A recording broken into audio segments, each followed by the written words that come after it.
तो हेलो बच्चों, क्या हाल है आप सभी का? बहुत अच्छे। तो आज की इस क्लास में बच्चों, अंग्रेजी की इस क्लास में हम लोग ट्रांसलेशन पढ़ने जा रहे हैं। जैसा कि हम लोग पिछली कक्षाओं में पढ़ते आ रहे हैं, मैं आप सबको वर्ब बता रहा हूं और वर्ब के माध्यम से पूरे टेंस को बताने का प्रयास करूंगा। उसी के क्रम में मैंने बच्चों सबसे पहले उठाया था ऑक्सिलरी वर्ब, जिसको सहायक क्रिया कहते हैं या कॉम्प्लीमेंट्री वर्ब कहते हैं, जो वाक्य के अर्थ को पूरा करता है। उसको जब मैंने डिस्क्राइब किया तो मैंने आपको बताया था प्राइमरी ऑक्सिलरी वर्ब, और प्राइमरी ऑक्सिलरी वर्ब में मैं आपको पढ़ा रहा हूँ वर्ब टू बी। क्या पढ़ा रहा हूँ बच्चों? Verb to be. बहुत अच्छे। तो वर्ब टू बी में मैंने आपको is are am be been being being का प्रयोग बताया है। उसी के क्रम में बच्चों हम लोग इज आर एम का प्रयोग पढ़ रहे हैं। आ रही बात समझ में सबको?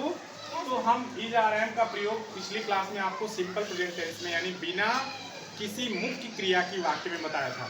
पर आज जो आपको बताने वाला हूँ इसमें एक मुख्य क्रिया आएगी। वह मुख्य क्रिया ऐसी क्रिया होगी जिसके अंत में ना ने नी लगा होगा। आइए इसको समझते हैं। तो मैं वर्तमान काल की साधारण वाक्य आप सबको बताने वाला हूँ। इसमें आप देखेंगे इज आर एम का प्रयोग सहायक क्रिया के रूप में किया जाता है। अब आपको सेंटेंस एक बताता हूँ। देखिए, मुझे जाना है, मुझे जाना है, तुम्हें लिखना है, तुम्हें लिखना, उसे पढ़ना है, उसे पढ़ना है। आप ये तीनों सेंटेंस देखिए, इसमें क्रिया के अंत में ना लगा है और है आया है। यहाँ भी क्रिया के अंत में ना लगा है और है आया है। यहाँ भी क्रिया के अंत में ना लगा है और है आया है।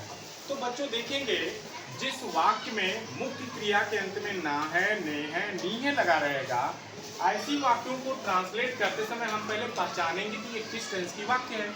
हमने देखा है अथवा हूँ लगा रहेगा, तो वो जो वाक्य होगा बच्चों वह हमारी प्रेजेंट टेंस की वाक्य होगी। और कैसे प्रेजेंट की वाक्य होगी? सिंपल प्रेजेंट की वाक्य होगी। ऐसे वाक्यों का ट्रांसलेशन करते समय हम क्या करेंगे?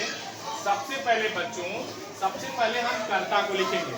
प्रश्न करेंगे किसे जाना है, प्रश्न करेंगे किसे जाना है? मुझे जाना है। तो सबसे पहले आप मुझे को लिख लेंगे आई के साथ बच्चों हमेशा आता है एम। इसके बाद आप लिखेंगे वहीं से बच्चों, वहीं से एम। इसके बाद बेटा, इसके बाद आप लिखिएगा टू। क्या लिखेंगे? To. I am to go, I am to go, मुझे जाना है। फिर आप देखेंगे तुम्हें लिखना है। तुम्हें की अंग्रेजी होती है यू। क्या लिखेंगे आप? यू। क्या लिखेंगे बच्चों? यू। यू के साथ ये चूंकि यू को बहुवचन माना जाता है, तो इसके साथ आप बच्चे लिखेंगे आर। यू आर टू, लिखने की अंग्रेजी हो जाएगी write. WRITE, you are to right.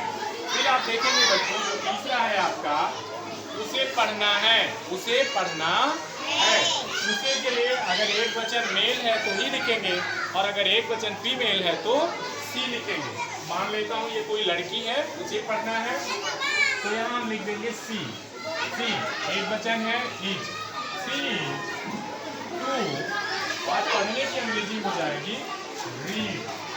तो बच्चों आपने क्या देखा कि ऐसी वाक्यों को ट्रांसलेट करते समय सबसे पहले हम किसे से प्रश्न कर लेंगे।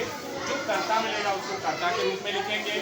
साथ ही कर्ता आई है तो एम, अगर कर्ता बहुवचन है तो आर, अगर कर्ता एक वचन है तो इज लिख करके टू लिखेंगे, और टू लिख करके हम क्रिया का फर्स्ट फॉर्म लिखेंगे।